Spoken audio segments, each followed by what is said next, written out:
Yeah. Damn it.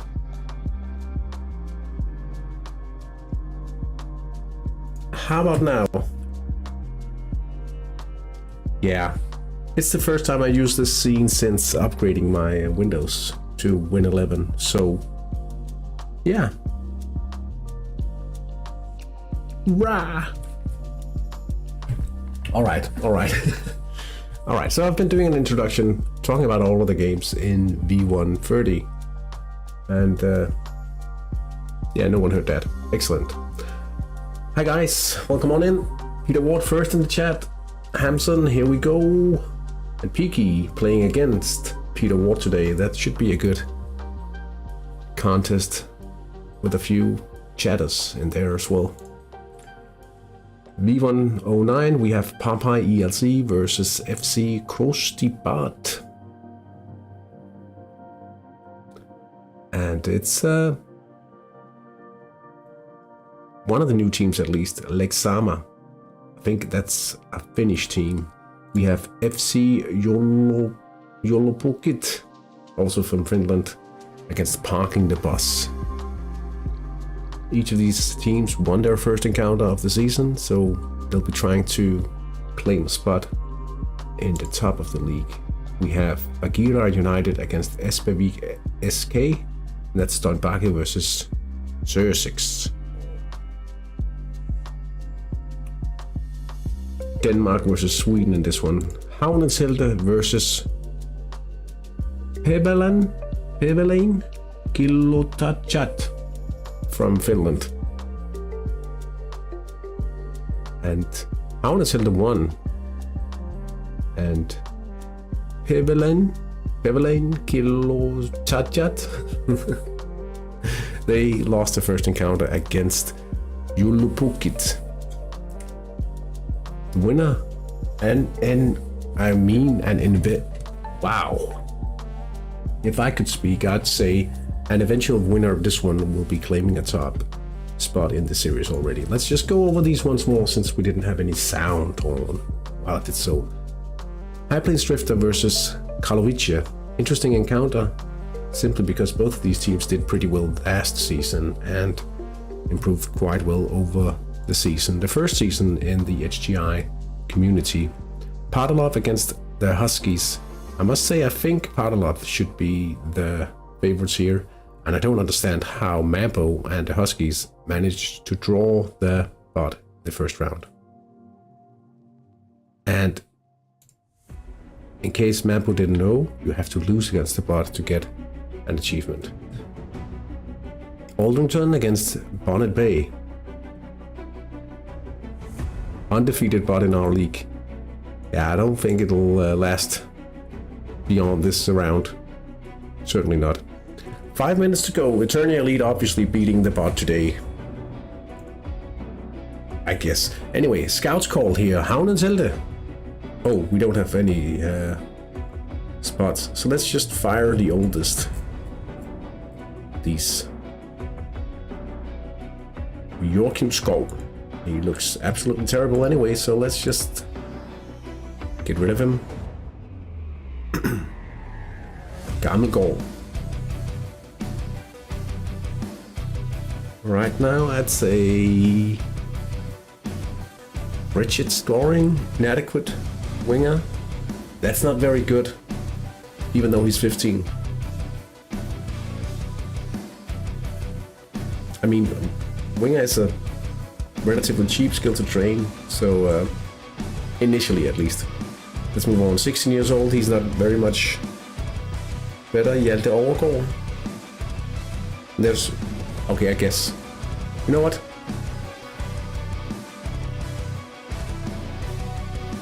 Most of Scandinavia in the community now, Denmark, Finland, Sweden. Yeah, just need one from Norway. That's true. We should hire another youth, another scout now. Obviously, we scout in the home region. Jon, August, Silas Mikkelsen, Jon. Hopefully next week we will be finding the next star of Hattrick. Back to the live page, see if that works like intended. I think it does. We're almost ready. Right, I apologize beforehand if I accidentally cough or something. I have been a little under the weather during the week, but it's perhaps a little more even, and very stressed, but I think it's going the right direction, so hopefully I don't cause any crazy loud sounds in your ears. 2 minutes until kickoff.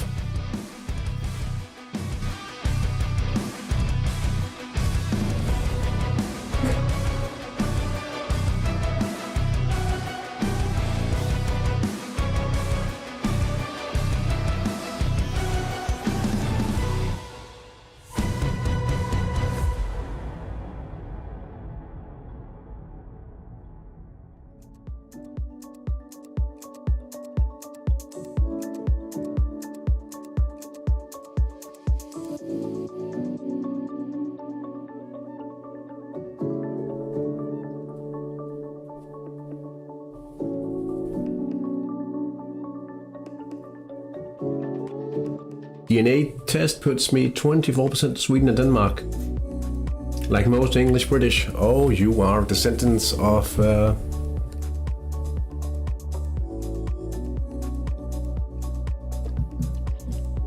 Raiders, I suppose. Blondish, yeah.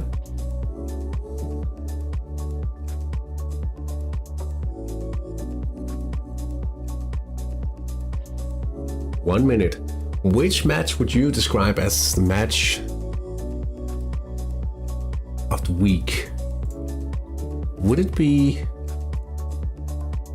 part of? I don't know.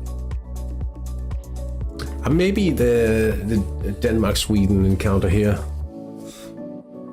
I think.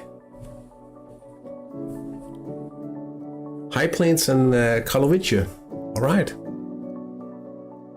Did you guys know that the first international game in Hattrick was,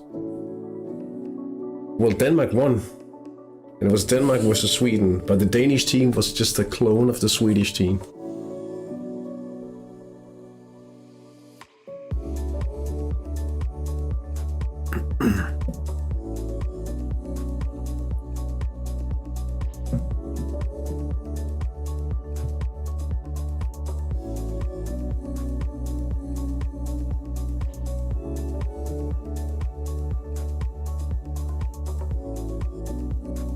But wait, doesn't that mean that...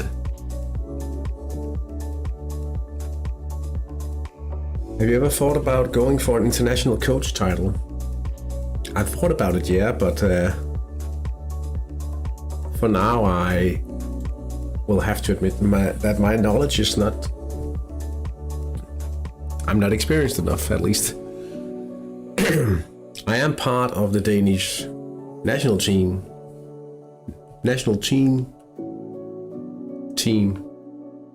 providing a little input, very little input at the moment, because I'm feeling quite busy. But yeah, and they were joking about having me run for the under-21s coach election. But we've had a experienced under-21s coach winning the election in Denmark, Sir Ragnar, and he knows a lot about the international stuff and has had successful campaigns in USA and Faroe Islands and stuff like that. Perhaps in the future. For now, I'm very happy just managing my clubs, I should say. Let's take a look at some initial ratings between High Plains Drifter and Karlovice. Quite a midfield advantage for the Drifter. But on the other hand, better conversion options, or chances I should rather say.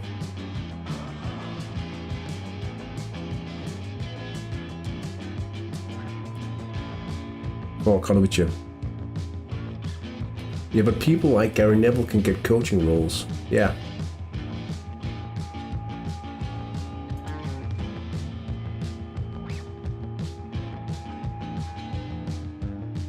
Perhaps it's just not the right move to go to a different country where you don't really know the culture.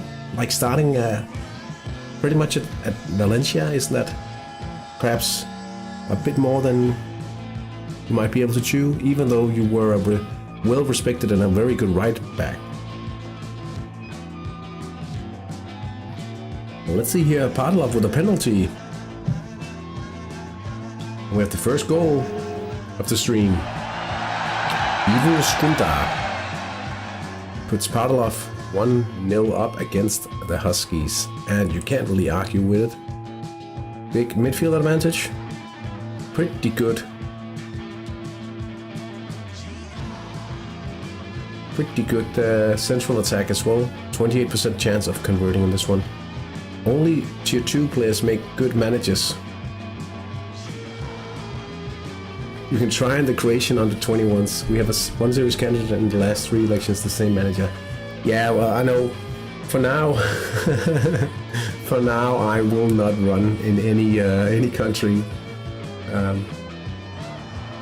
I'm very busy at work.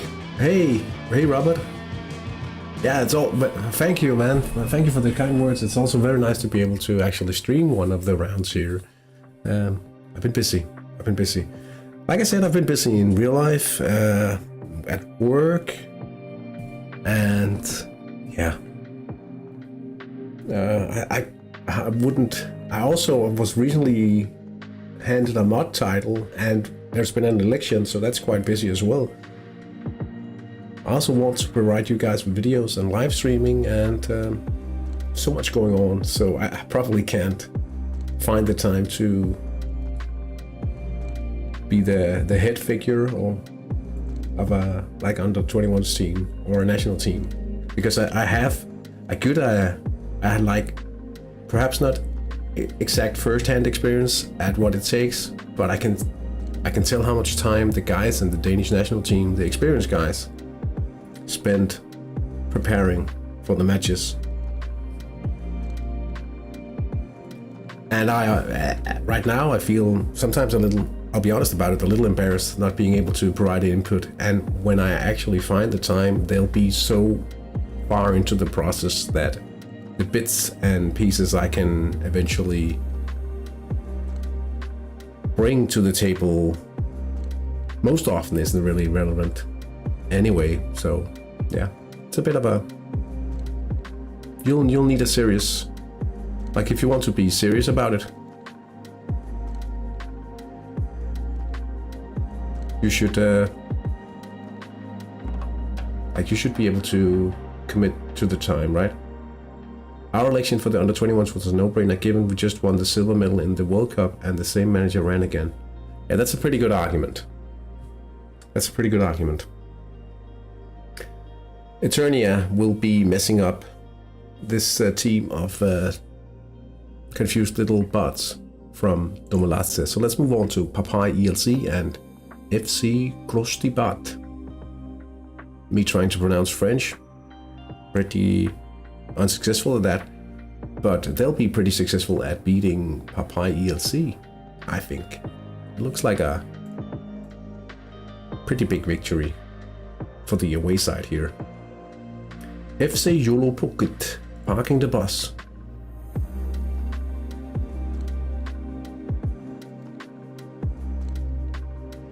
Parking the bus will be fighting an uphill battle here.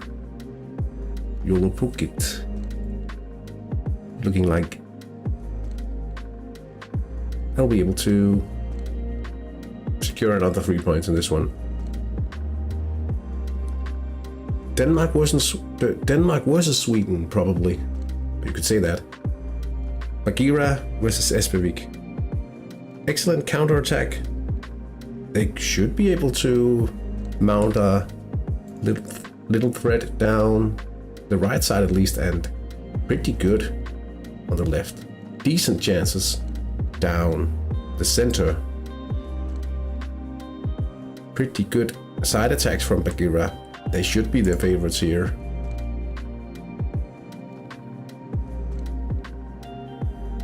But it could go both ways, certainly. I do think the simulator here should perhaps favor a little more, well, in favor of the counterattack here.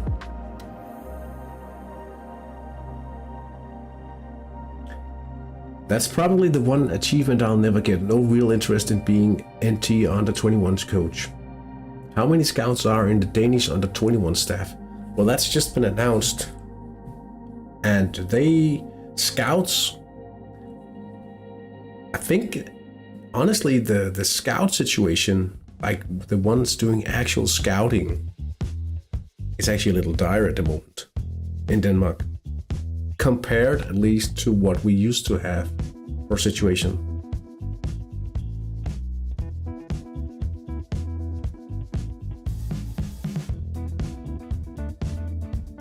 Let me just look, see, because I know it was.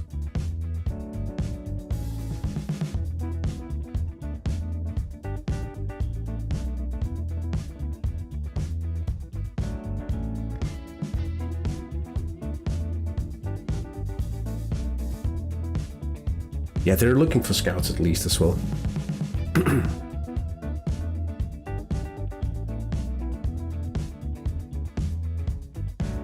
So from what I can tell,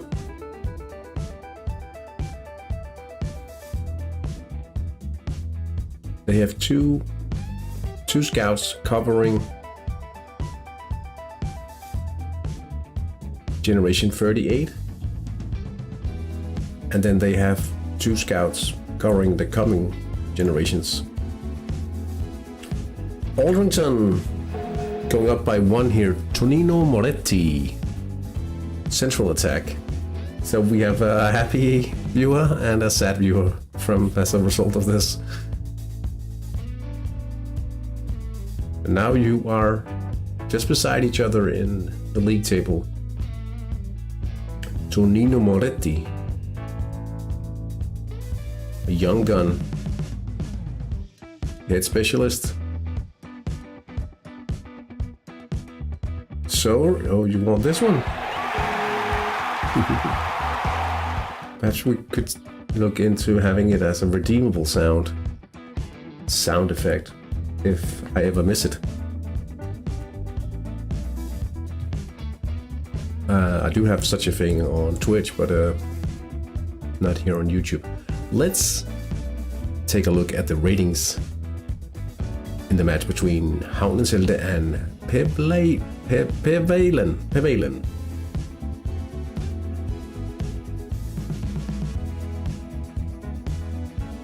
Looks like very open encounter here.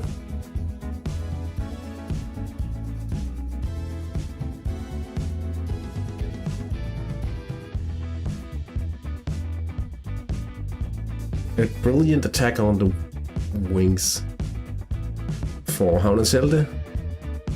A 1 sub-level difference in the midfield.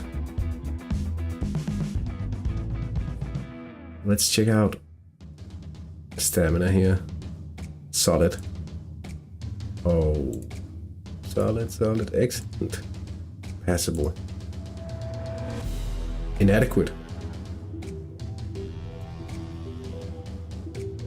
That looks pretty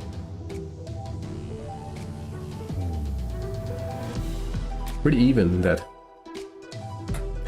Hams, oh. When did you play today? Your team confidence dropped? That sounds odd. Passable, solid. Yeah, it's pretty even. Like that.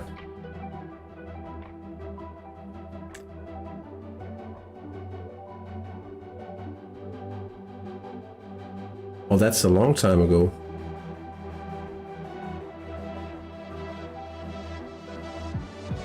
$17,500 spectators for Havnenselde here. That's okay. Drifter on the ball.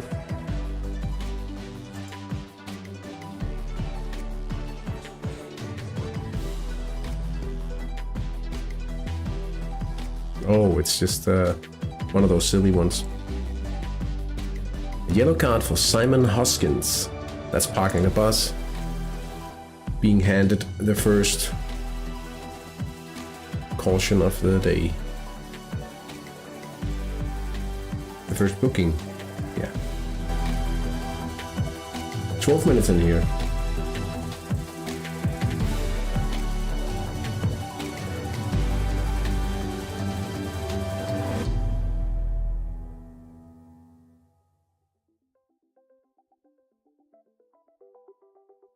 That sounds very odd. I did see that in the Czech Republic the matches were delayed today, but they had a specific problem, I think. They have been played now, so there could actually be a few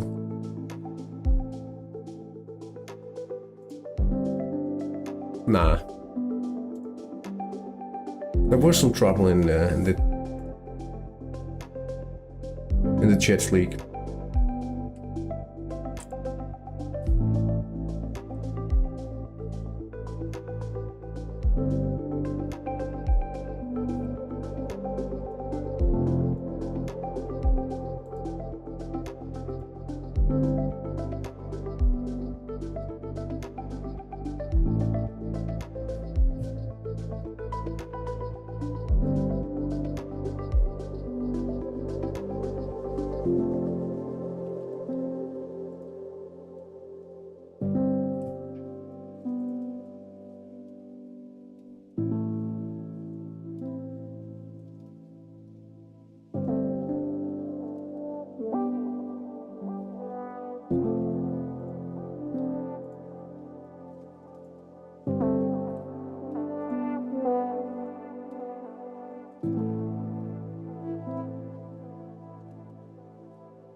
Excuse me.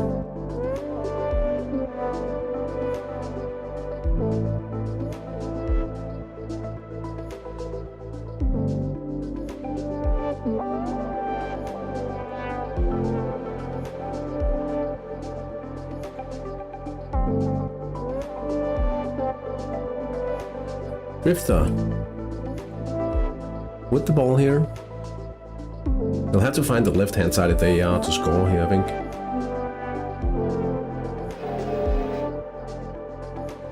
Pardelov up by 2. Central attack. 14 minutes in. Roman Preuchil. Back to Drifter versus Kalovice. Could be 1-0 here. We don't know. Okay, it's Central, but no goal this time. Still deadlocked. 15 minutes into the game.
much happening here these minutes. Jolopukit missing a chance. Down the left, Alti Valtonen. But that match is still deadlocked. 17 minutes in. Could be quite important.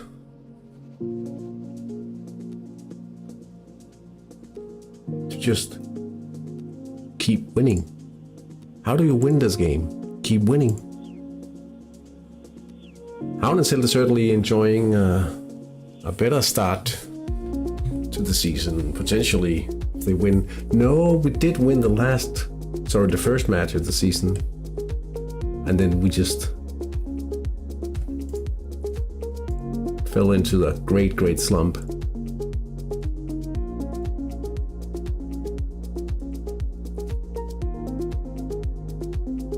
If I recall correctly. But that's all so very long time ago now. We are on to great heights in this second season of the HTI Community League.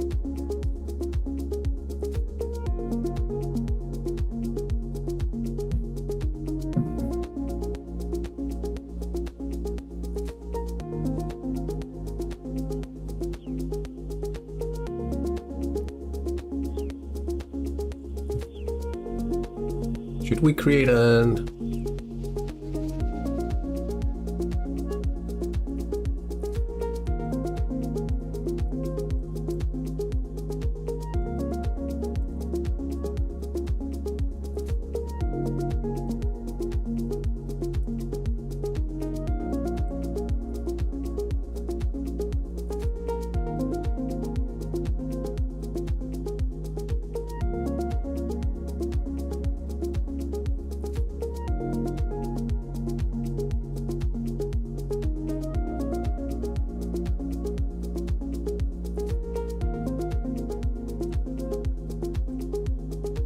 We don't have a home page.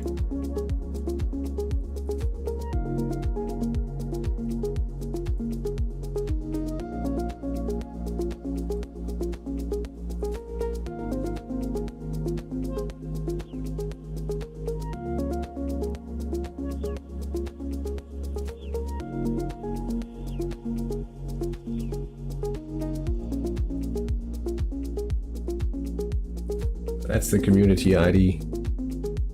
The Federation ID.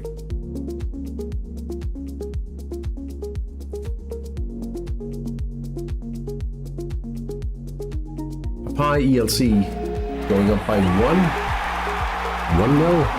Andras Edvi with the ball being challenged for it, and that's a quickie win. Where's he's in the middle of the field here, midfielder. 20 minutes in. Pretty good start for Popeye. Moving up in the table.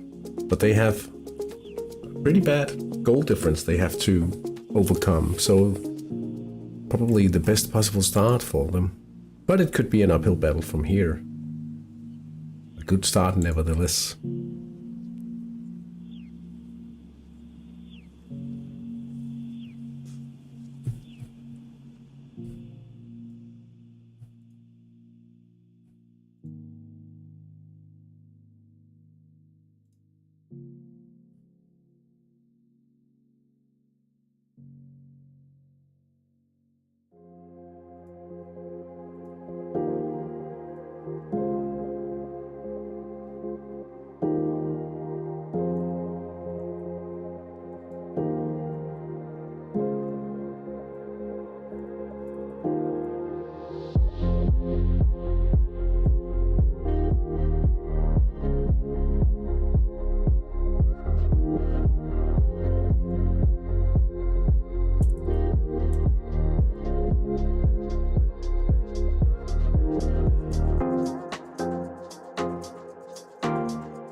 22 minutes in. How about we follow the top flight as well from the Hattrick International, just to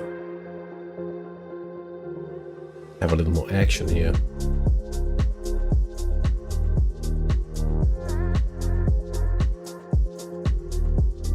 Series history. Who won last year? Turtles, okay.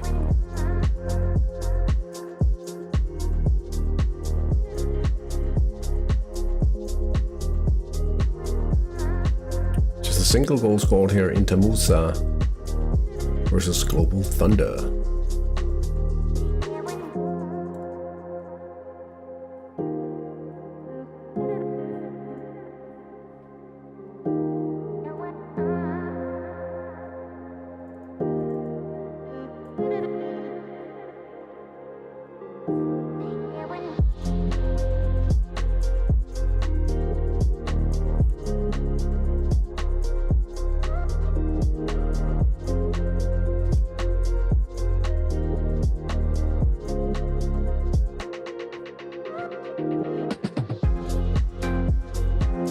Halfway through the first half.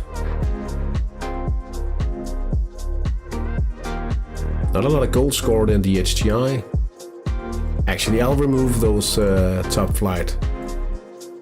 Steals the focus here, and we'll see. We've had 4 goals only so far, but surely we'll see a lot more action pretty soon, I hope.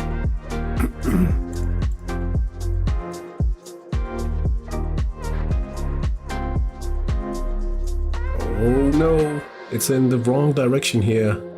Pivelin. Alexios Kolakus. That's the right back. HTI League going up by 1 here. Del Burns with the goal. Central attack after 24 minutes. Let's see, are we trailing here? Havneshelde.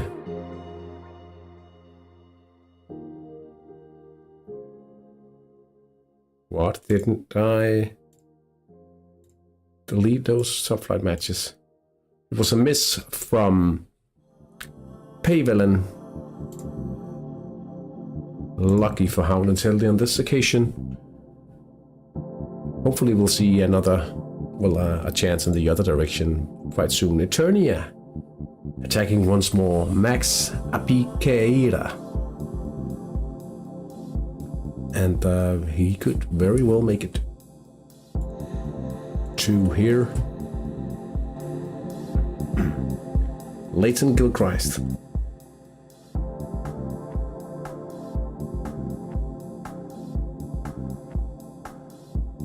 Pierino Cacetta with the save.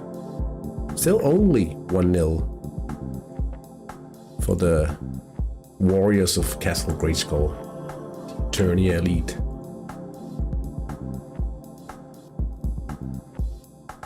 How's the skill trading going? I've actually stopped skill trading like actively with the Danish team Fabrikken, simply because I've started training a possible national team player. I actually just promoted him last week, so I can show you instead. He had a pretty crazy start to his career, actually. He scored twice and got sent off in the first cup match of his career after 50 minutes. And that meant he also lost training on week 1 because he obviously couldn't play the next match. Stefan Schneider here. But eventually it went very well. It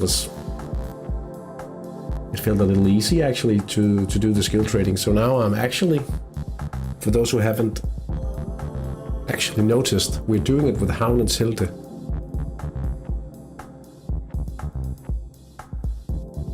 So because of this guy, we will eventually turn this guy into to a winger. And I picked up this guy. No, sorry.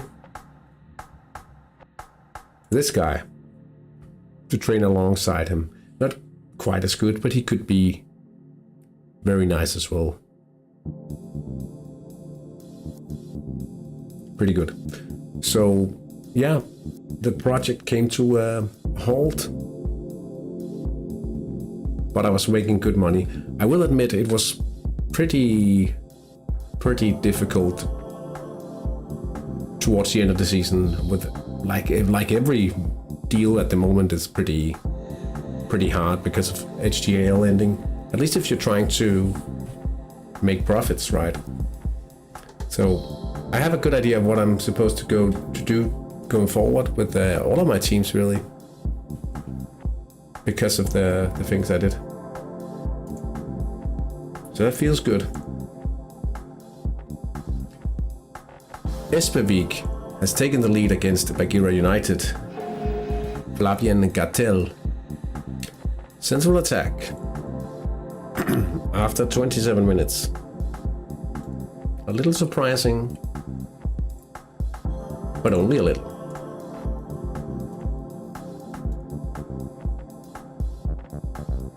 Bernd Gassner missing an opportunity for Pevelen. Now we feel a little lucky not being down by a goal in this one. Haudenshilde for sure.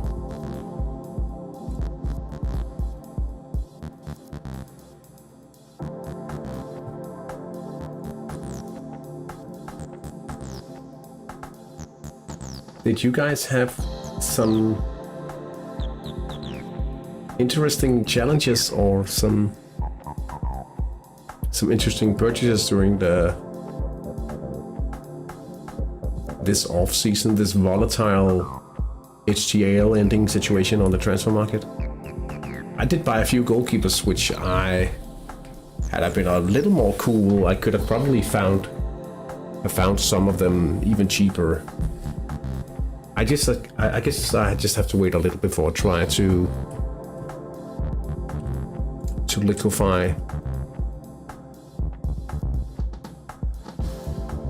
But I actually didn't anticipate the prices of a lot of the players going down so low. They actually did.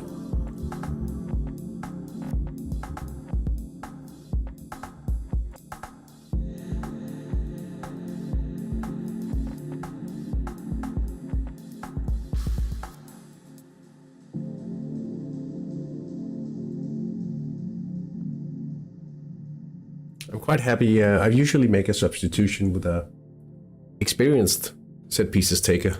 This guy, Václav Balaban, my future coach as well. At least for a while, right?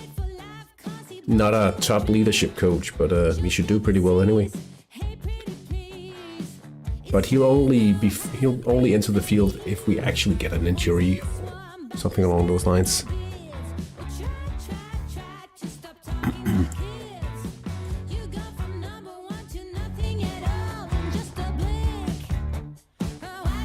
Bagheera trying to reply here to Espevik's lead a few minutes ago.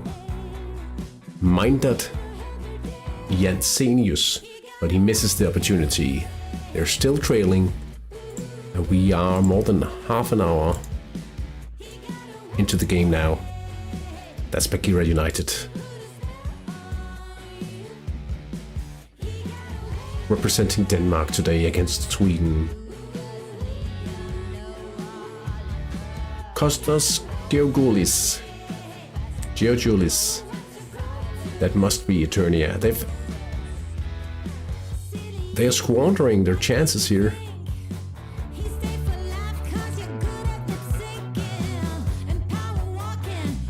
Are you winning? Hello, Valentiv. Nice to see you in the chat. I am not currently, right now, well, in some way, because my opponents today, Pevelen, has missed 2 good opportunities so far to score, so I'm hoping for a few good things to come pretty soon. It's an even encounter here. We are attacking on the wings.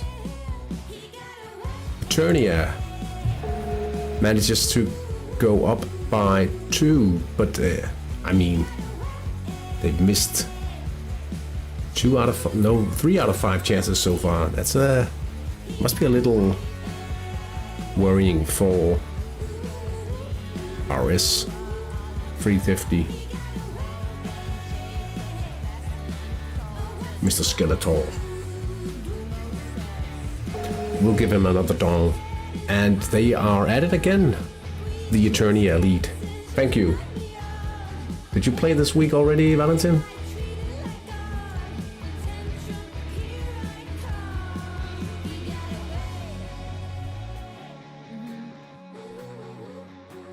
Left flank all to himself. He misses.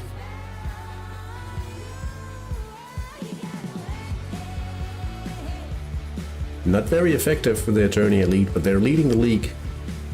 I won 1-7 against the bot, so I'm just crossing my fingers. 3-0. Oh, it was the defender missing the tackle. So it's 50% now for Attorney Elite. I'm crossing my fingers you didn't have any injuries. Or any stupid cards. Oh, corner kick for Havlens Helte.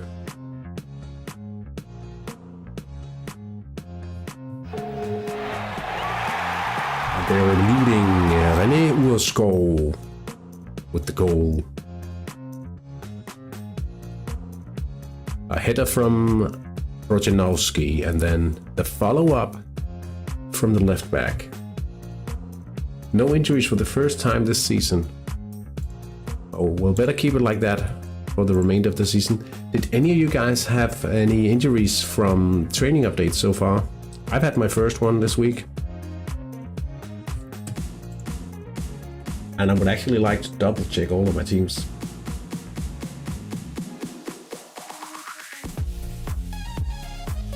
Oh, wait a minute.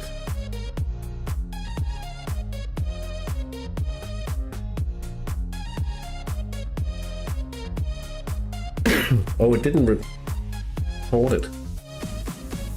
And I don't want to see them ever.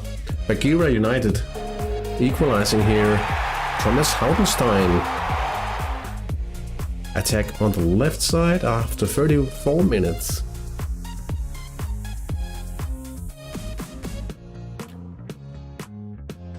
One all here, but another chance for Bagheera.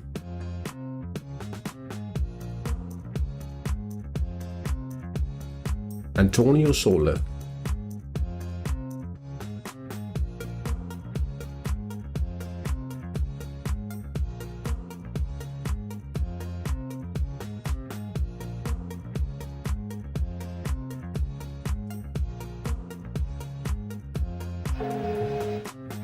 And they take the lead. Second goal from the left side. And now Denmark, represented by Bagheera, up by 2 against Sweden and Espevik SK. But I mean, if the overall frequency of injuries and having actual injuries is lowered, but they add a management aspect to the game, to a manager game, do you think it's that bad then? I mean, I know that it'll require people to log in a little more often, but I mean, I don't see it as a bad thing, to be honest.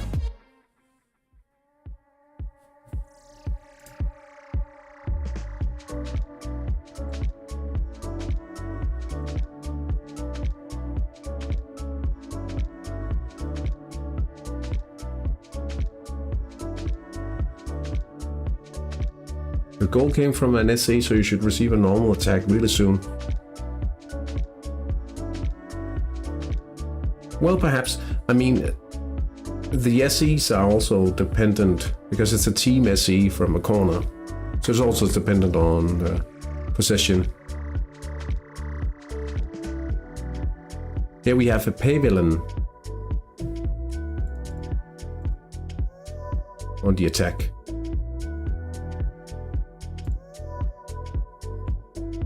Miss Peter Torstensson. This could be the equalizer. And it is. 1 second, I'll go put the kettle on. I need a cup of tea. My throat is killing me.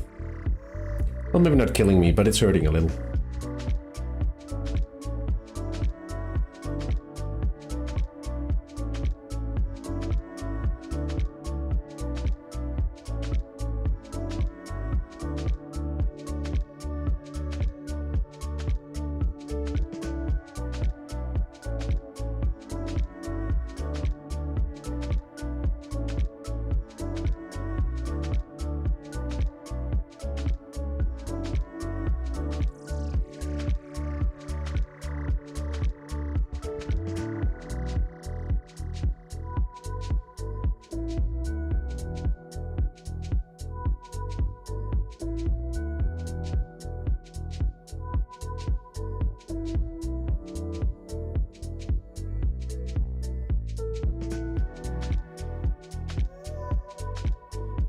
Here we are, Bagheera. Up by 3 now. Again, Thomas Hautenstein. We've had an injury to Erik Wiflot. Fritz Forstall in to replace him here. Partlov 3-0 up. Josef Schmakal. And I'm quite sure I've seen him score quite a lot of goals last season as well. He's continuing his good form this season. Bertus Vedel bringing the Drifter, High Plains Drifter, up by 1-0, 38 minutes into the game. We are approaching the second half here. Injury for Mani Sauvan. Don't drink tea. Try carbonated water. Why shouldn't I drink tea? With honey to soothe my Mani Sauvan. Oh, Rönnholm. That should move the percentages pretty much in our favor.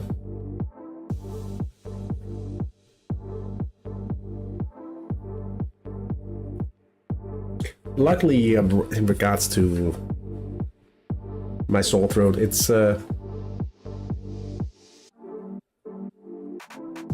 luckily it's going like it's been at the worst, so I'm getting over it. That's what I'm trying to say. Let's just see if there's any. Oh, we look like we are a bit behind on stamina. It's looking all right, I should say, and we should probably win this one. Bagheera attacking again. Ronny Eilersen, and now it's for Bagheera, representing Denmark quite well in this encounter. Jolopokit up 1-0 against Parking the bus, and they can't contain Jukka Takavori on the direct free kick. 41 minutes in. I've started my first Hattrick season since 5 years break, and started as usual with inner midfield trainings. How are you training your inner midfielders?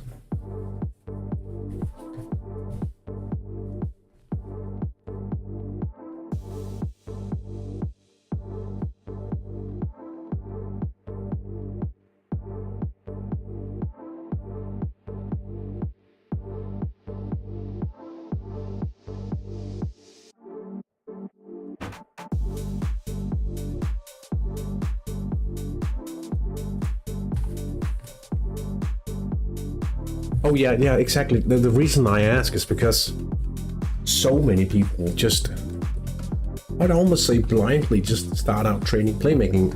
I did as well when I started my Danish team roughly 2 years ago. And then I popped them a few times. I cashed in my fairly lackluster profit from the endeavor, and then I changed it up to go wing training, like you said.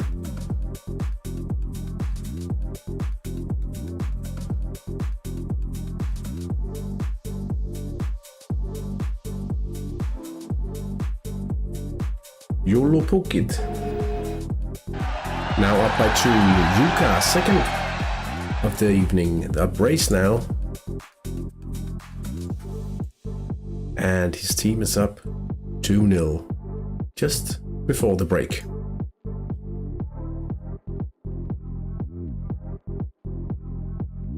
I don't see much on how to make forwards profitable. I would have to look up some stats, really.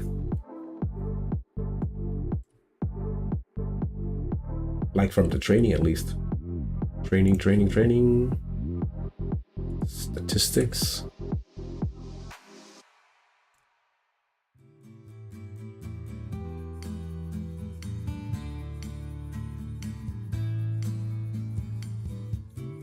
Yeah, like looking at the numbers.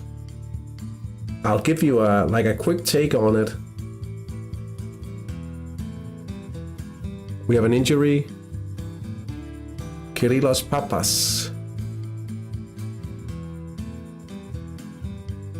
Let's pull up the statistics here. And like when I see these numbers, if you look at the percentages here, scoring at 18%. But if you think about the amount of players you can train, like you don't have any 50% slots here, like you have in playmaking, although it's 10% higher. But that means probably you have a lot more forwards being produced, like compared to this number, where you only have teams being able to train 4 versus 6 100% slot players. Like, these two numbers should tell you the reason why it's less profitable training scoring. Also, if you combine it with passing, it's secondary training, and you'll have to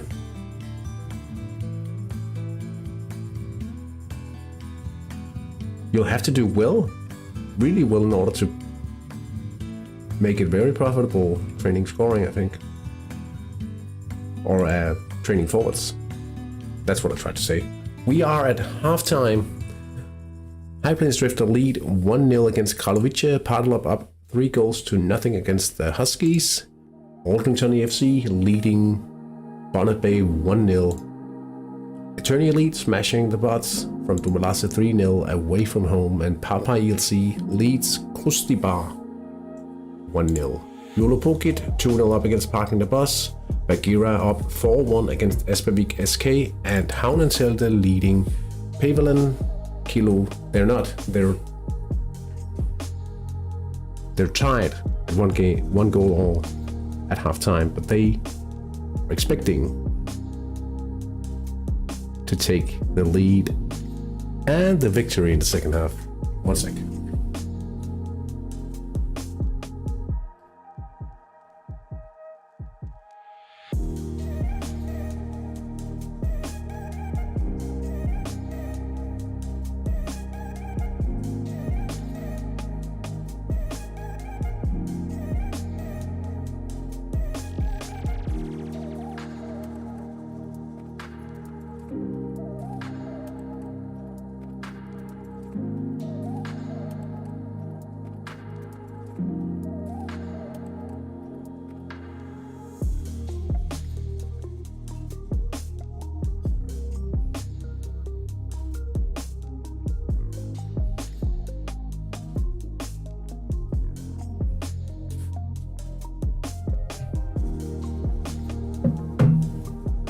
I can only apologize.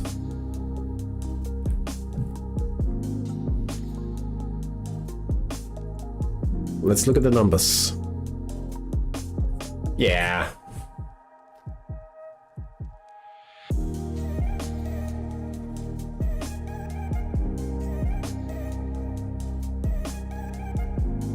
We don't talk about winger training like that in here.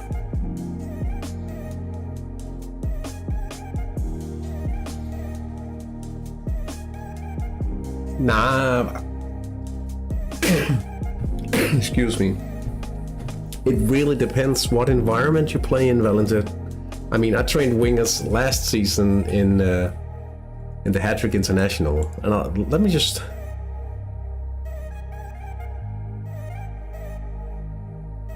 With the starting budget, not really. I try to find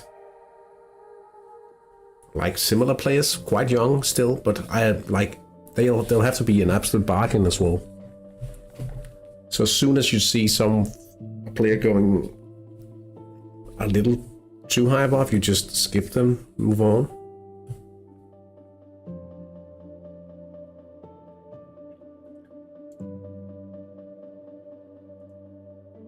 But if we look at, oh, I have to do this correctly. Like being competitive, club history. Like if you look at the last season, whoops.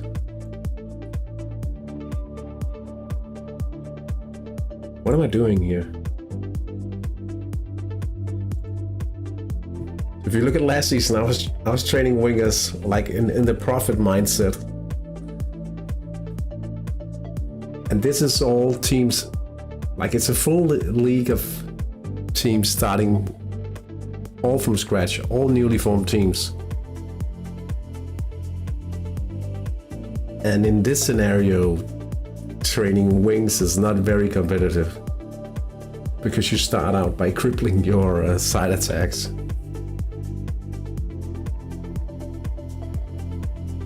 And you're not able to support it really well. Against like in a traditional sense, it might be a good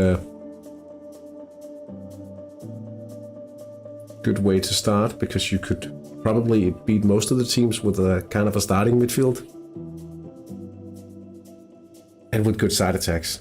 But playing against like in an all even new start,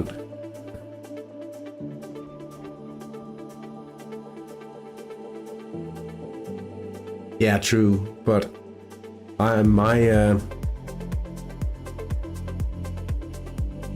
the way I like to think about the start initially is like every single euro you don't spend initially is earned, and in the beginning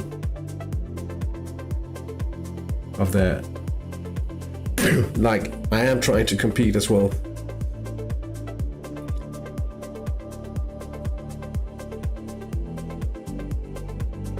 And I did. Like people will quote me on saying we are going to try to win the Hattrick International first season, but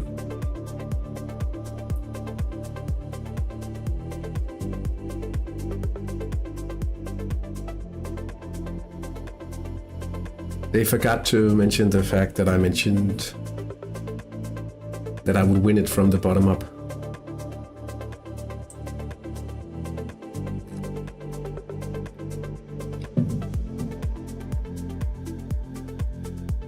Famous first words, yeah.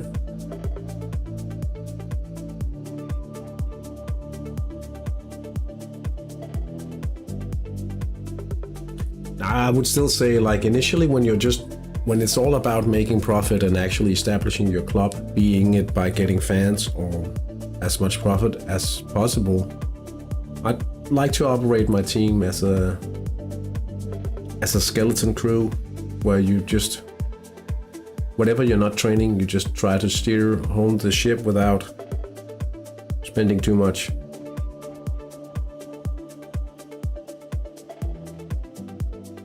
And you end up potentially spending more than you would gain from being a little competitive.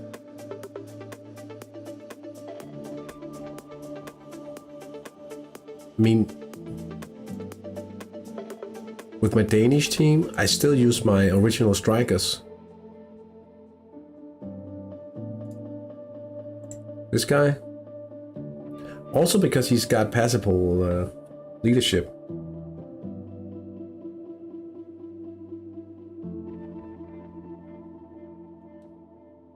So I'm basically trying to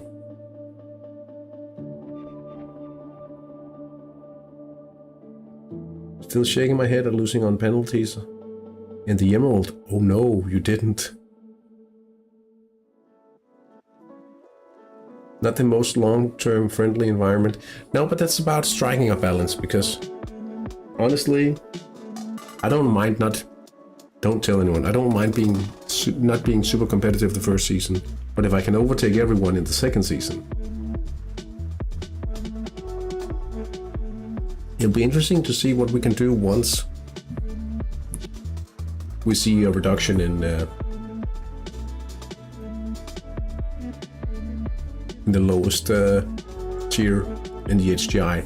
It hasn't been without any glitches in the leagues being reduced, I tell you. 2 days before the cup match, my cup opponent in Denmark didn't exist.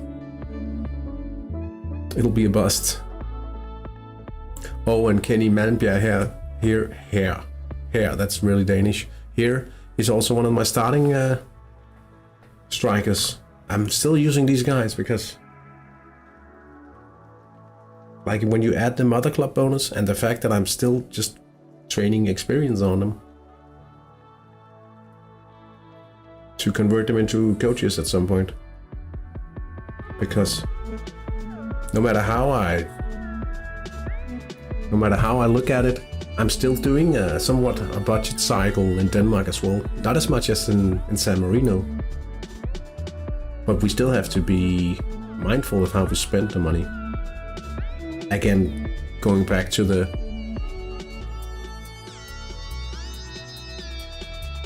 any penny you don't spend, you've saved.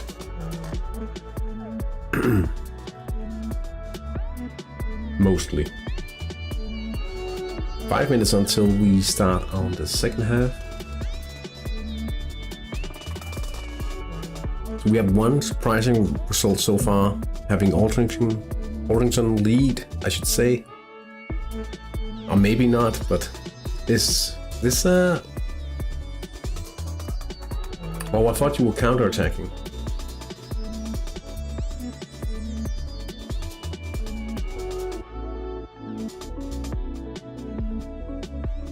Speaking about the Emerald Cup, I call extra training versus about won the penalties. That's just effectiveness, an effectiveness masterclass in Hattrick. If you need like if you are in a situation where you can actually utilize it, but that's pretty decent going.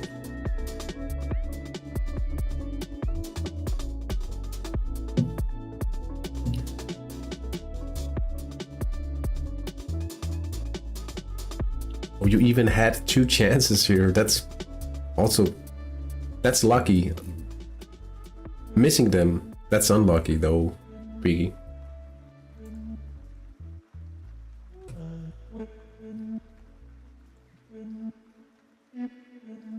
Really hope we can take command of this game.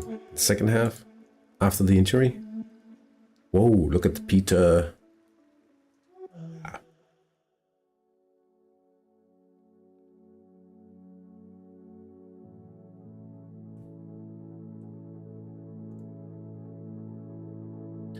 I was looking at my my Ruby match like that.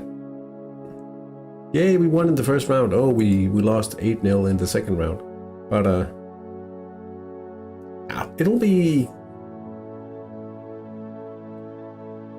rough in the Ruby Challenger Cup.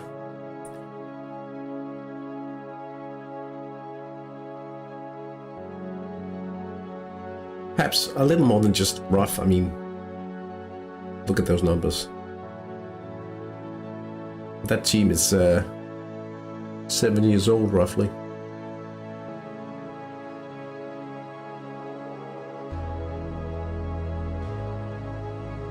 They are older in years than we are in months, so not expecting much here.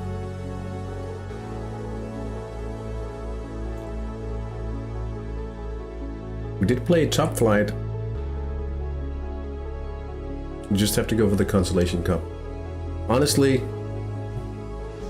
with the team at this point, it's much more convenient just playing friendlies and engineering some extra training. But I'm not even completely sure I can utilize it. Strange lightning in here right now. Let me just check this out. The sun is glaring. Wow.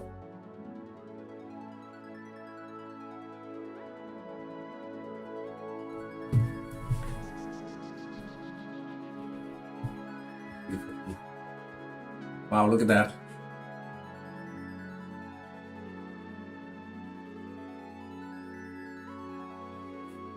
Yeah.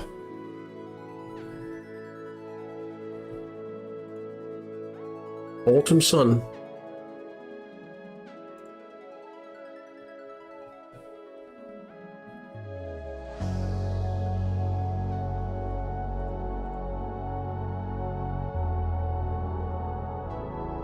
Honestly, these days I'm very psyched about my 2 teams in Denmark and San Marino, as we are transitioning into the playmaking phase of the cycles. Adding core players, well, half-baked core players to both of the builds these days.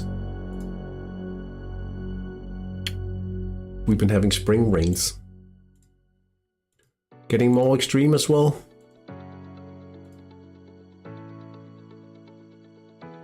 Like, we're starting to see either we're having like almost drought-like conditions, or then we have heavy pours or showers even, and a lot less of what used to be like the in-between weather, like changing weather and stuff.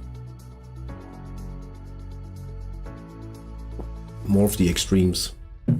We generally don't have extreme weather at all.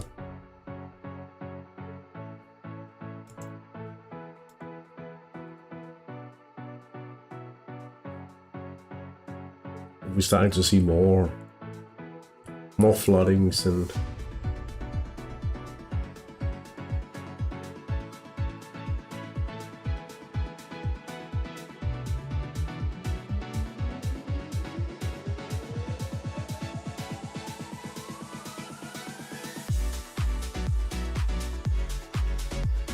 the second half kicks off here.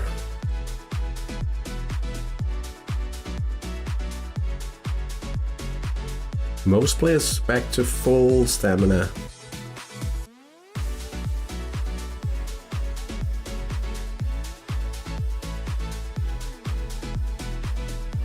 Muggy summer? Oh, it's going to be humid. Ah, I see. Yeah, I had to double check that one. Even though it does sound hot and humid, that word, muggy.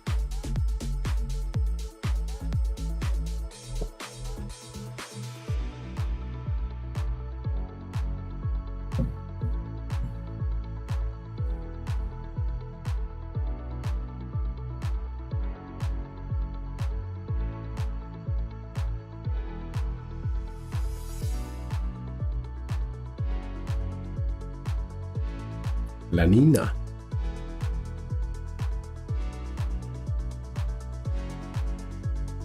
That's that that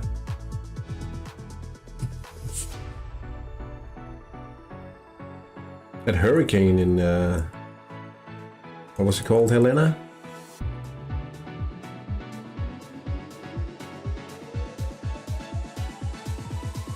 Pretty crazy as well.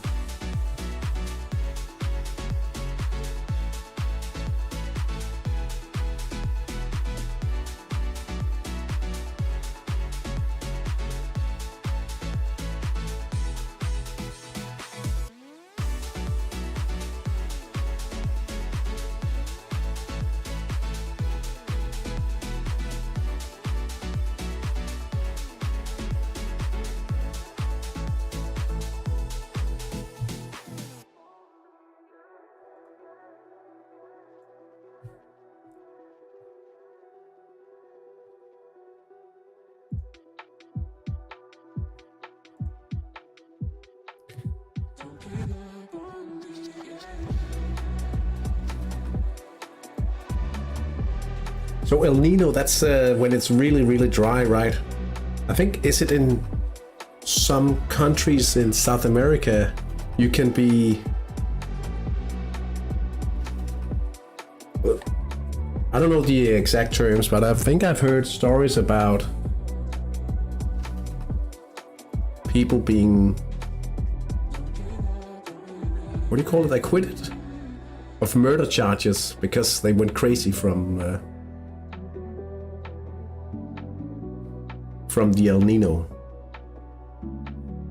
because it's just so dry, so hot.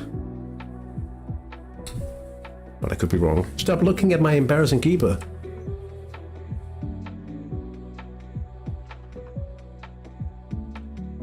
Okay, we'll look at this guy. Marcel Mil, who misses an attack in the right side. Ken Prince. A little more convincing in between the sticks for Bonnet Bay. 49 minutes played here.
I'll be training keepers this time next season. One season for profit on farm mode. Oh, with your HTI outfit?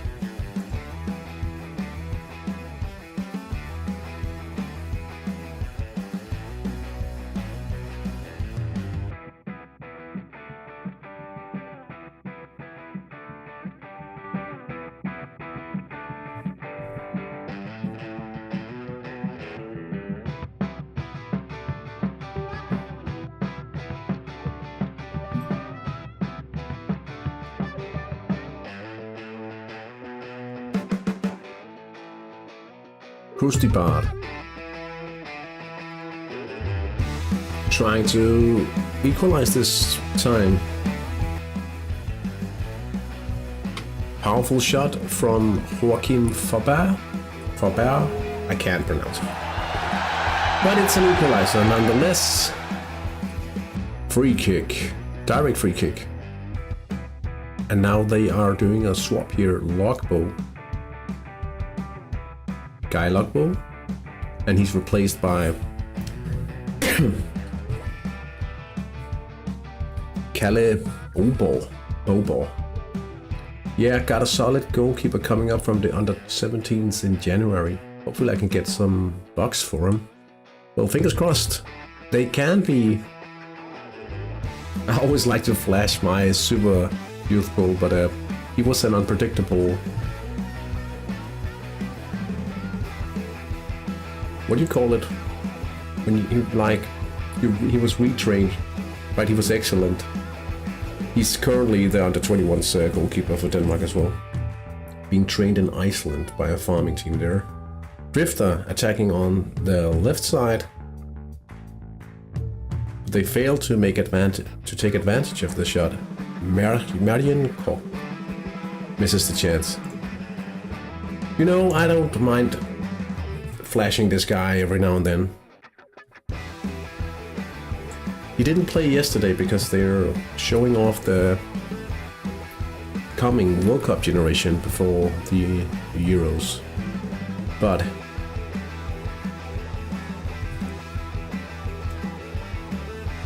again, he was adjusted from 10 million euros, beyond 10 million euros, to 7 million euros.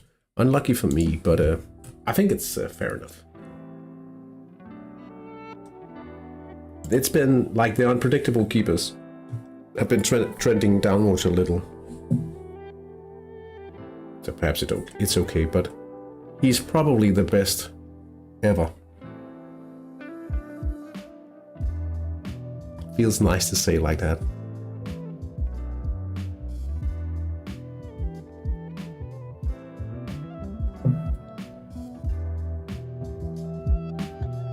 And obviously there's been like different paradigms. Like you could argue that the best ever goalkeepers in Hattrick could be back when you had just those absolute monsters, monoskill monsters, right? Like what's he called, that English guy? The Abbott?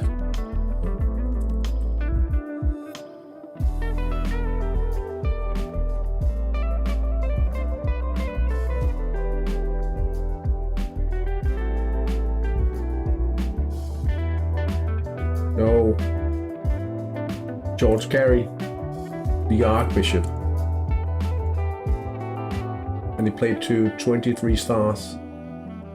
22 stars.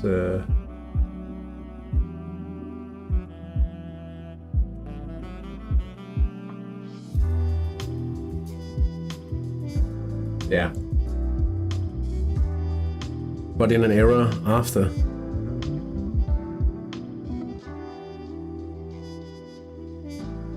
After those kind of guys, like multi-skilled keepers with defense, so I've heard him mentioned as yeah, I'll show you the Wikipedia link in a sec. Jono Pukit up by 3 now after a penalty. Yuka Takavori, a hat trick now. They should name a game after him. Like they usually say. Such a special occasion. Let's see. Perhaps this might be cropped. Yeah, it is. Could we do like that instead? Okay, so this is George Archbishop Carey, and this was back when goalkeepers were primarily just one monoskill monsters. You can also see the seasons he's actually played. Season 15 to 39.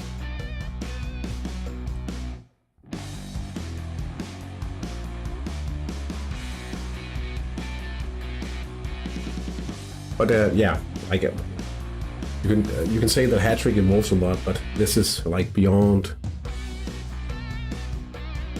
Certainly a very different game back then.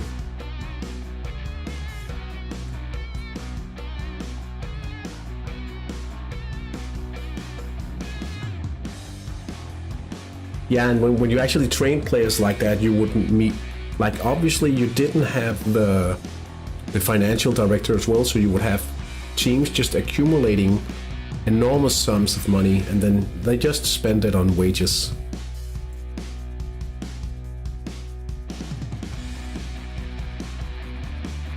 And at some point, the monoskill adventure in Hattrick was so bad that you would basically sell divine players for like 1,000 euros because no one would be able to pay the wages of them. Divine Plus players. So they obviously needed to change that.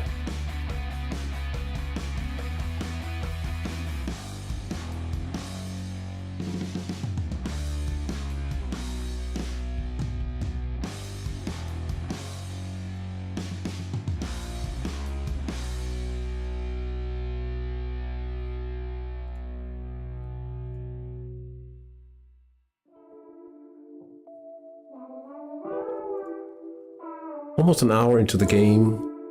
Oh no, Thomas Morup, what are you doing? There's a team in Oceania working on $1 billion camping in division.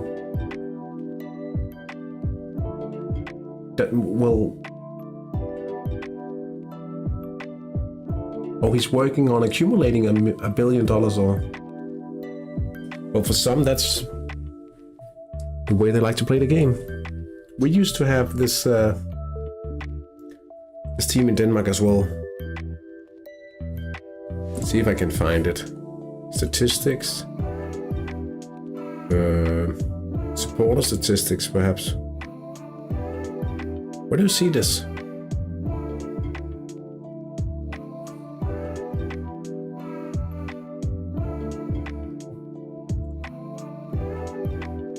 Under my team, perhaps.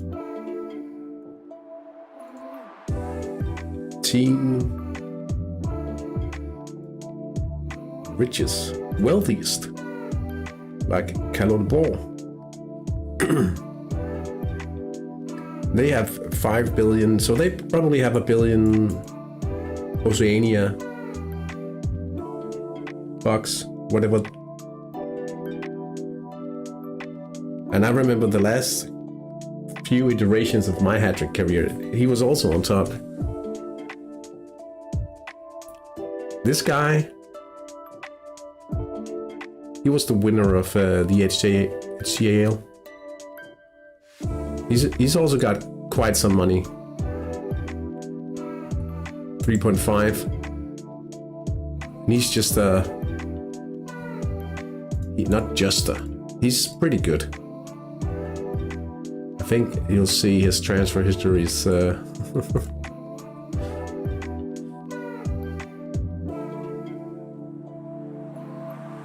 I think he's just constantly selling players. Yeah, he's got 12 players for sale right now. Anyway, back to the live games. Bagheera 5-1. Antonio Sole, he scored before, so it's a brace now. Again, Bagheera representing Denmark versus Sweden. I shouldn't be cheering that much because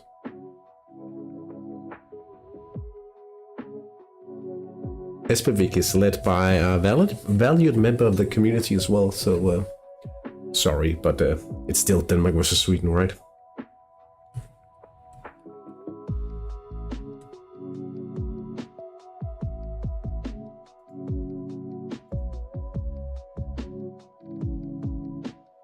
Two wealthiest club in Oceania are up around 800 million.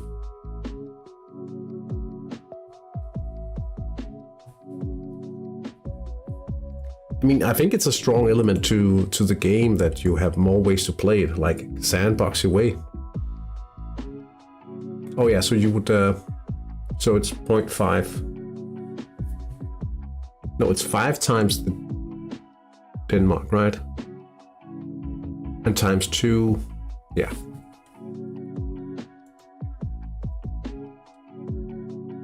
I think it's a strong side of Hattrick that you have like some very sandboxy way of doing things. You're also seeing more concept teams, even though like there used to be this team called the Frying Pigs.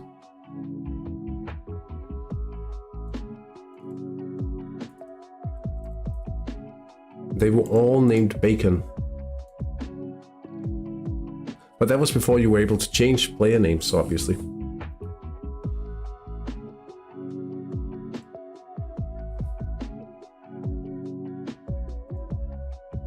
Making it more authentic to go hunt those kind of players.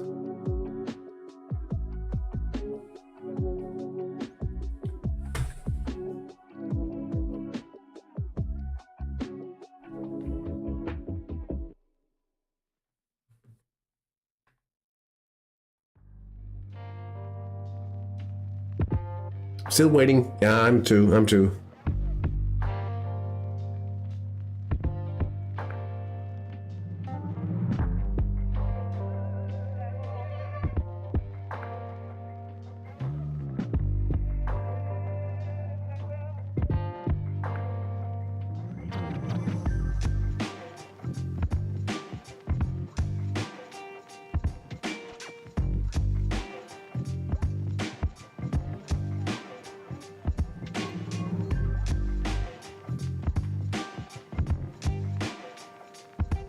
Pavlin had a chance on the right side, but they didn't really take the opportunity here.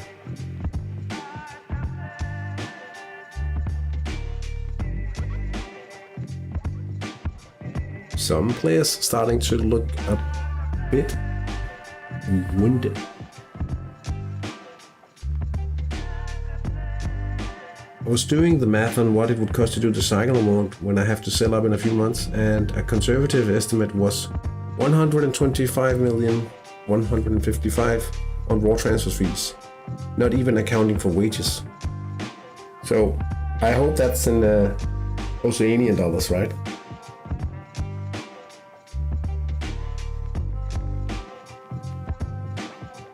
So how many, like how wide of a squad would you have with that investment?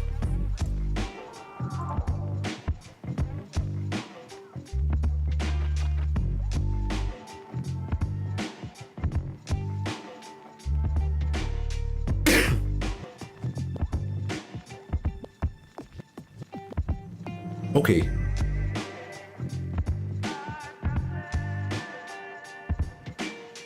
But you will earn something while building the cycle as well.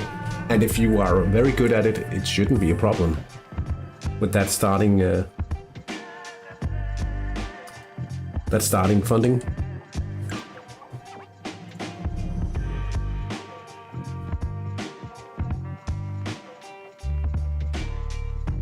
But how many players are you buying, like roundup players?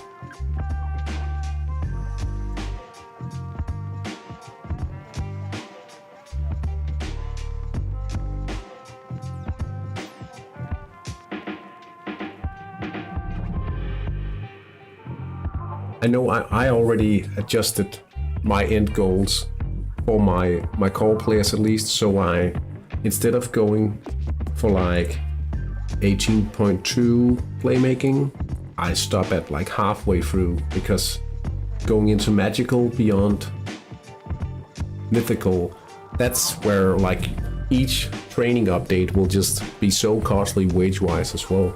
But they'll be homegrown players, so they'll have half a level still. Partner love here down the middle.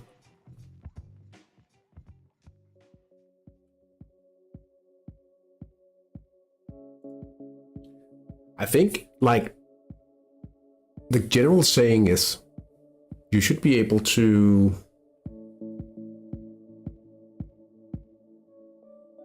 do it with like 50 million euros. And some people say like, oh, you need 80 million. But my take on, I haven't done it myself, but looking things over and how you can actually earn money initially by good profit training. Like if you start with 80 million, you can be playing rather mindlessly. You can do it with less, but you'll have to be careful and you'll have to be smart about how you spend your money, and you'll have to pay more attention to market developments. Kostibad going up by 2-1. Timo Sointo down the middle. I can feel I'm really straining my voice.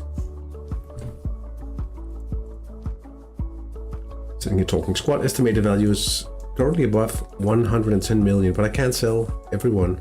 I have some local NT wing prospects to finish off. Yeah, so that's basically also a thing holding you down. How old are they? And what are the levels? Nice to see 109 full.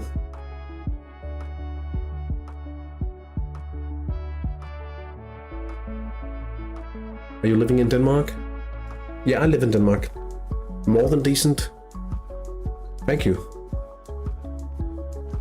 I have more the Danish accent now than I had like 10 years ago. 5 years ago. 5 years ago, I consistently taught English. I don't do that anymore because I don't have time in my new position. So whenever I teach nowadays, it's more math and Danish. Mathematics. What? Mathematics, right? Whoa. So I can tell that I have more of a Danish accent now than I did 5 years ago because I don't use it as much as I usually did. But thank you. But generally, like the level of the English proficiency in Denmark is quite high. –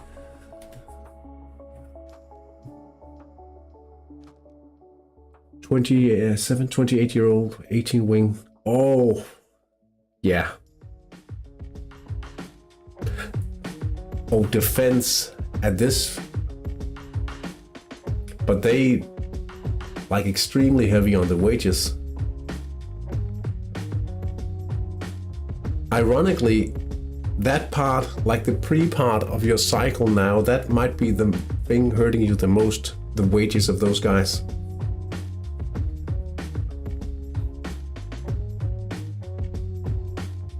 They aren't even starting to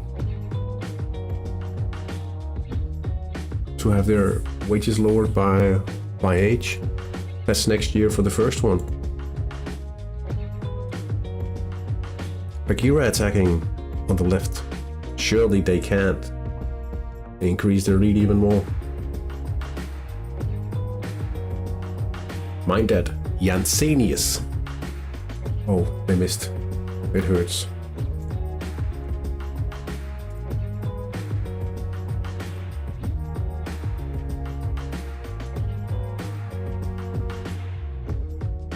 Well, like, right now the Danish children start learning English in school in first grade. And you honestly see Danish children, some of them are better in English than they are in Danish. Because they're exposed more to English than the Danish language, like on YouTube or anything. At least my PDIM has started getting NT caps, which helps a little. My PDIM core player for the Danish team is actually on the list now as a central midfielder, and like next week I'll be starting his PM training, and he could potentially go to the under-21s as well. I'll have to trade in some skill for some stamina, obviously, but I mean the added experience, and yeah, just the fact that he gets to represent, the chance of that, I really hope so. He's very good.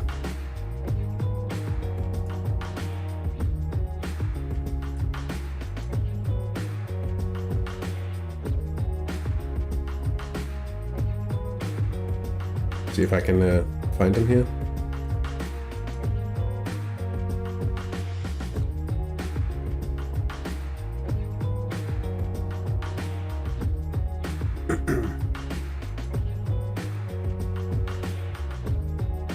Been a good while since he last popped in defending, so his HGMS potential was,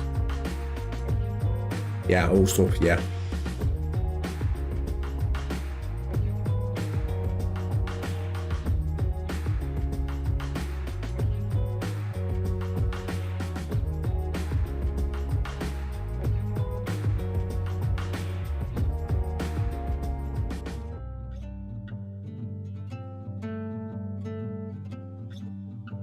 And then Sanati also being marked as a prospect for Inter Calvehave. That's pretty nice. I hope to see. But he's being developed into a CDO, which I know isn't the most popular mold of an international under-21s player, at least, and it's the weakest reposition.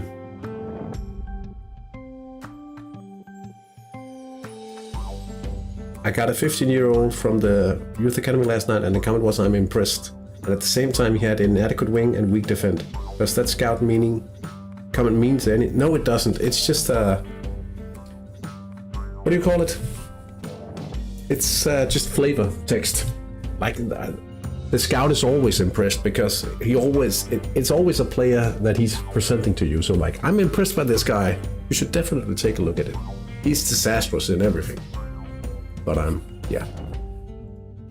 What can you say? Hat-trick scouts are often easily impressed.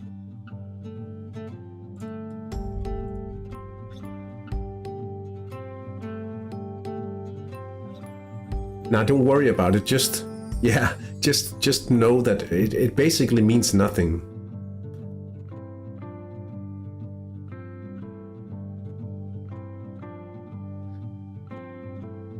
Ustipa now leading 3-1. Jacques Roher.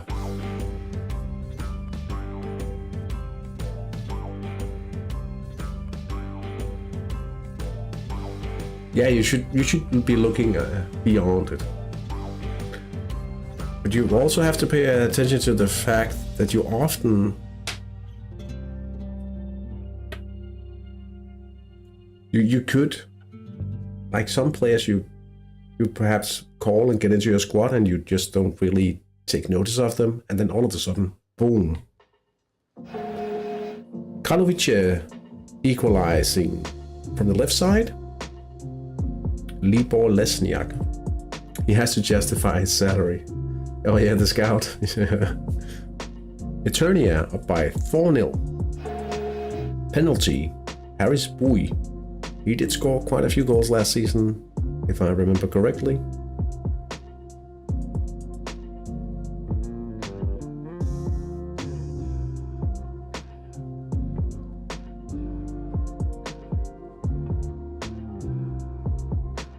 But in case you don't know, that the two skills mentioned by the scout will always be the top among the top 3. Whoa, here he was. Oh yeah, 14 carrier goals. No, we've missed a set piece. Surely we'll be getting a few chances in the dying minutes of this match, or at least the final 15 minutes. I remember like seeing a quite talented player. Like all of a sudden he was just like on the top of the chart of the Rate My Academy. Like, it's like, how did I miss this guy? And I started training him and I just realized I wouldn't be able to finish him off, and I was happy to see that he didn't have a specialty that I had ruined quite a good talent like that. But you can't win them all. And you'll also notice most often, if it's about profit, if it's not about producing core players to your coming cycle or something, you'd have to focus on the most talented guy in order to make profit. Stephen Shipley.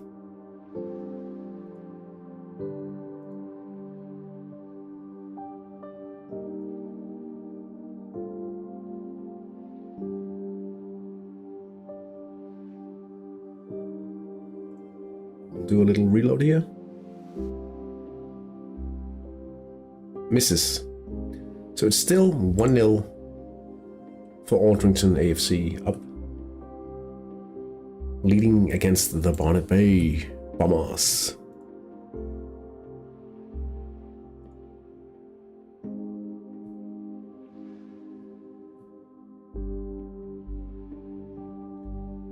In case you are unsure of which you haven't had a chance since the 30th minute.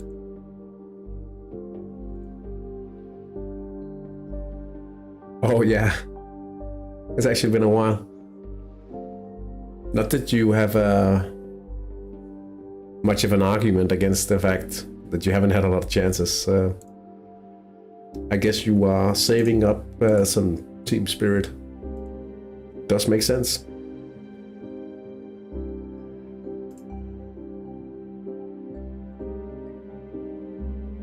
We've had 3 chances, surely. A few chances in the right side would be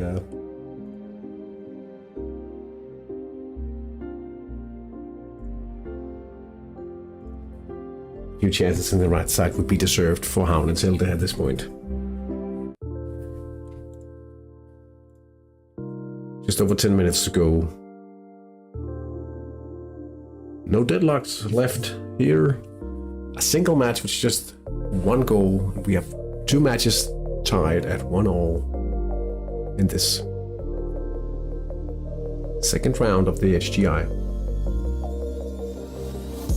I would even reject a talented defender if I train a talented forward. He would just stagnate in the youth squad. Yeah, and I don't know, I kind of understand what you're saying with that point, because sometimes it doesn't feel good. Accepting something that might potentially be quite good, but knowing that you'd have to deal with the fact that you're basically ruining a player, right? Each and every week. Alderton seem to be putting this match beyond doubt now. Henry Nutt makes it 2-0 from the left side. 80 minutes in.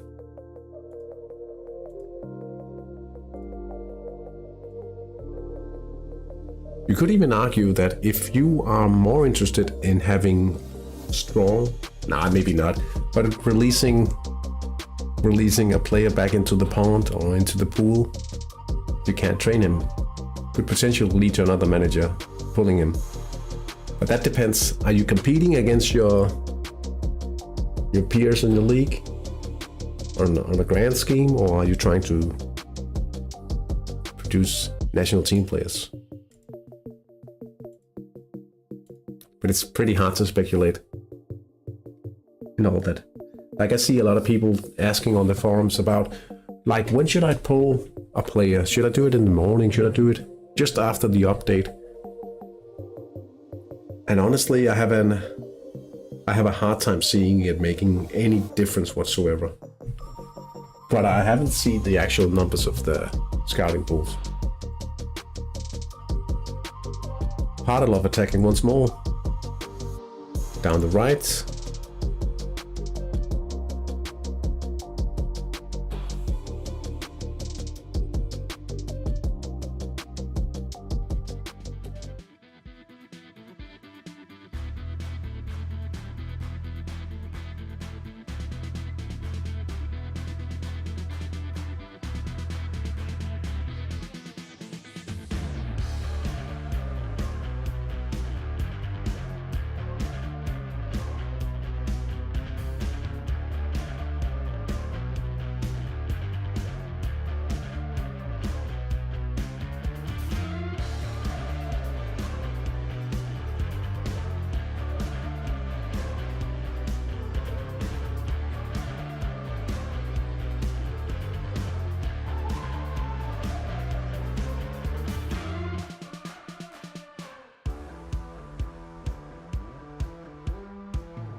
Right, we're trying out the carbonated water as well, see what helps on the sore throat. Probably resting the voice.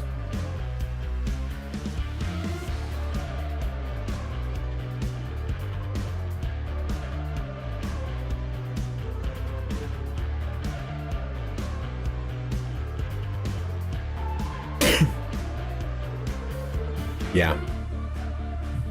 I'll give you guys my advice. Just pull better players. I like to say, pull players from your home region. I'll show you something in a bit.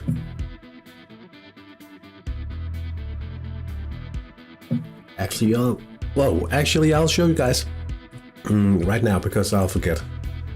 So, Paul Steinicke, I flashed him a bit earlier. Best pull, perhaps, money-wise at least. Milestones. Syd- og Østsjælland. So, my home region. Woohoo! Is it too big? But aren't you being superstitious now? Does it matter? Rico Åstrup. Syd- og Østsjælland. Let me double check. Niels Hauge. Syd- og Østsjælland. Homegrown. Please, René Lissau. Oh, Syd- og Østsjælland. And I know it sounds ridiculous when I say that.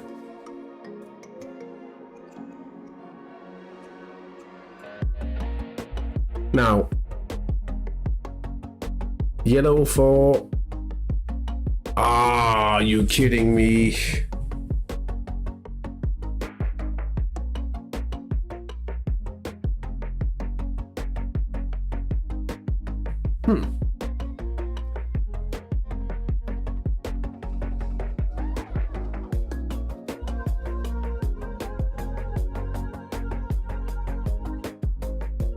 Yeah.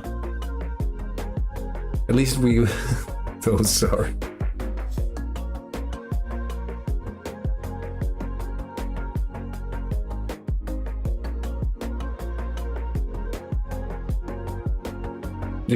I don't know if it has anything to... Arguably, you would have more teams pulling players out. I don't understand the argument. Unless you organize for everyone to pull from a small, but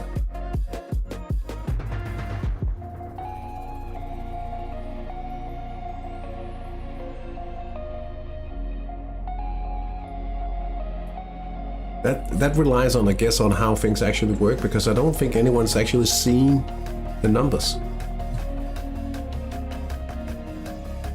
But you could have the exact same balance in a small region where you have fewer teams pulling out players. I don't see why there's any difference. Hopefully one chance will come anyways, and 2-1. We still deserve a chance. Or maybe not, but I would love to have just an opportunity in the dying minutes here. Now it is actually dying minutes. Use that term for the final 15 minutes. Isn't the youth pool random now? I don't know. Like, that's why my conclusion on this is like I don't know why I would even speculate in doing different things beyond being superstitious. I mean. But I think now I say we, in Denmark, they had an experiment as well, where they tried a small region. I think it was it might have been Faroe Islands.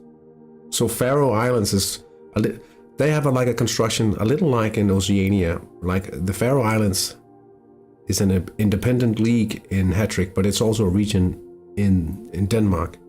And they had like a good bunch of the Danish teams pulling from Faroe Islands. And it didn't, as far as I remember, it didn't look like they were getting better players or anything at all from pulling from a small region. I think it's a little like, you get an idea, like something could work like this.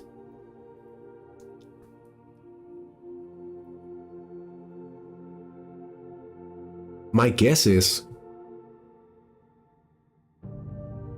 like every pool of players is bigger than you anticipate. So it's more random. Yeah, you're trying. My guess is, and I'm stressing the fact that this is a guess. I'm just thinking all regions, the pool in all of the regions are bigger than you would believe. Could you is there a way to check the sizes of the pools? Like, let's wait until the end of the match and we'll look into this. I think I've seen something about the size of the... No, but it only relates to the size of team-wise, right?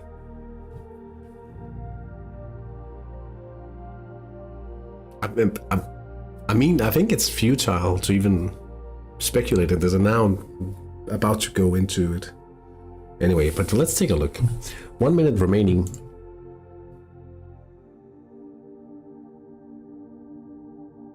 Oh yeah. You'll just be religious about it. But I usually just keep it for the live streams or the video. X amount of players per active team. That could be the case.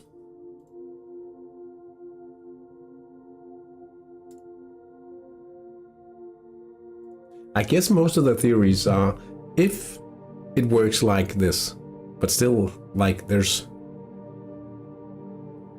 the key operative word in that sentence being if it works like we think it does. 3 minutes at it.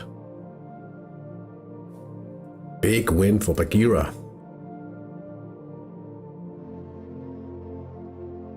But they're still at a negative goal difference.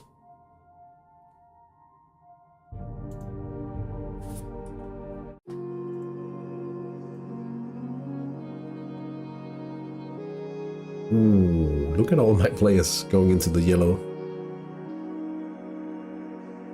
Honestly, referee, we've had enough. Just sound the final whistle.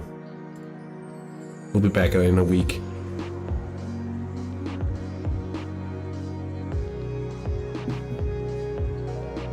Are you kidding me?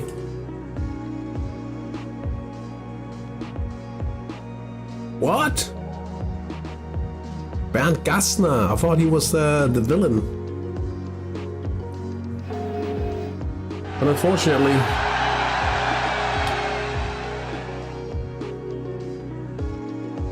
Oh, but it's an equalizer! Alfonso Manquinilla! Wow, we have a few matches concluded here.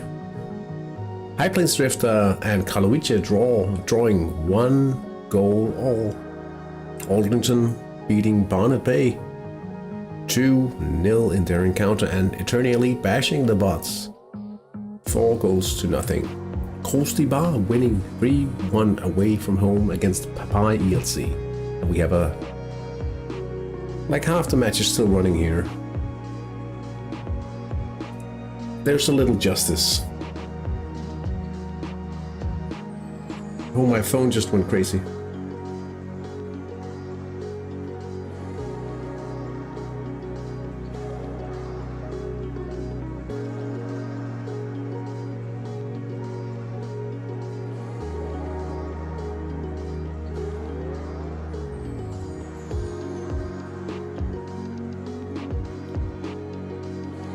Jule Pukit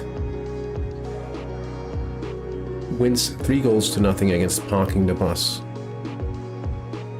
Espevik and Bagheera played out an interesting encounter representing Denmark and Sweden, and it's Denmark on top today, 5-1 for Bagheera.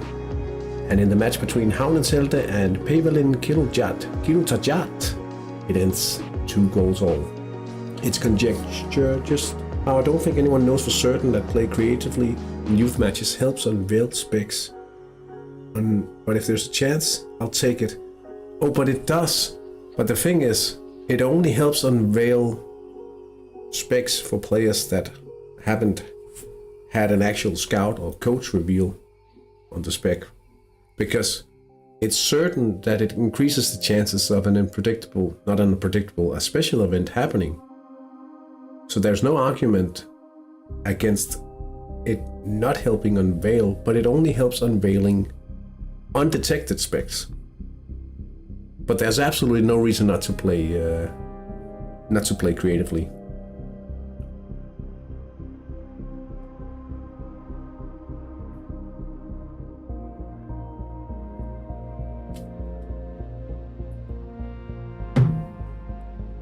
Yeah, hidden, of course, or unrevealed.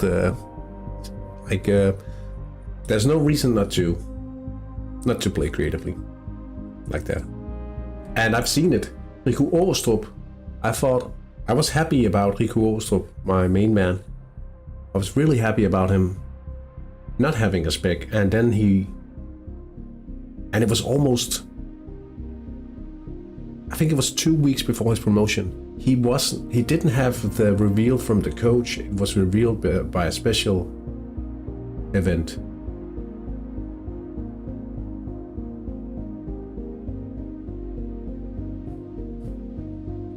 So I had and it was just like the perfect, whoa, he's powerful. Oh my days.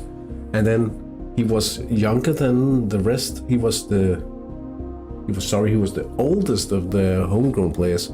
So he could just perfectly start ahead of the others as the PDIM for the build. It was just like mint. Let's have a look at the league tables.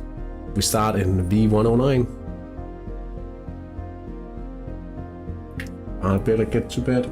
Niece's birthday lunch tomorrow. Thanks for the stream. Thank you so much for taking part and being in the chat. Unlucky, or perhaps not super. Yeah. Well, I hope you're not too. You'll have a chance to get one back over Peter Ward in the return match, I am sure. Thanks for watching, Peaky. Thank you so much. V.109, Krustibart leading 6 points. Same for Julupukit. And almost the same goal difference. That's pretty close up there. You almost have as many points as last season after 2 games. Yeah, it's great. We are in third with 4th indeed. And Parking the Bus with 3 in 4th. Just ahead of Bagheera United. Doing well to get back on the goal difference. 7-6, -6 combined. Pavelen Kilojat with 1 point after 2 games, and then we have Papai ELC in 7th and Espevik down at the bottom. Next round, Krustibart versus Havnens Helte. That'll be a tough one. We have Parking the Bus versus Pavelen, Espevik versus Julupukit, and Papai ELC versus Bagheera United. On to V.130 and have a look-see. Eternia League spearheading the competition here. Still in the main cup as well. Looking to be a good season for Eternia League. They have 6 points after 2 matches. Katowice, the only team with 4 points in second, and in third, Aldrington. They have the same goal difference as Padalov in 4th. Both of those guys with 3 points. Bonnet Bay also on 3 points, but just after on the goal difference. 3 teams at the bottom of the league table. The High Plains Drifter with 1 point, Huskies with 1 point, and then the bot team all the way at the bottom. 1 point as well, -4 in goal difference. Pretty good day for Havnens Helte. We would have loved to see us win today, but unfortunately we have to be happy with 1 point. A red card at the end saw us being happy with a point, even though it could have been more. Krustibart. We'll have to see if we can do something about those wing attacks. Last thing I want to check is something about the region. How do we do this? Perhaps youth team overview. Can we see anything? I'm not sure. All regions in Denmark? Oh, perhaps something like this. I think I've seen someone trying to estimate the number of youth players like this in some sort of a survey.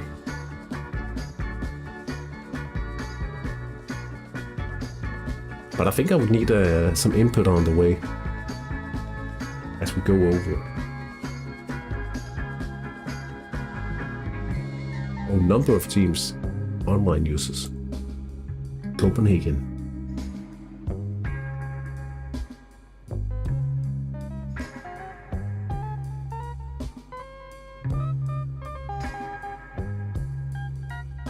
Anyway, I think I'll have to call it here because, man, my yeah, I think I'll have to rest my throat a little, yeah, and get some food. So thank you guys so much for being here. Hopefully I'll be able to be a little more consistent going forward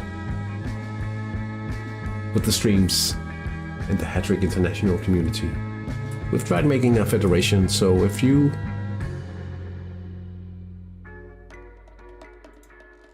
want to, you could potentially join the... Where does he my Hattrick Community League? Yeah, there's only one member so far, but you could be number 2. Thank you so much for watching. I'll see you guys soon. Have a great weekend in Hattrick. Take care. Bye.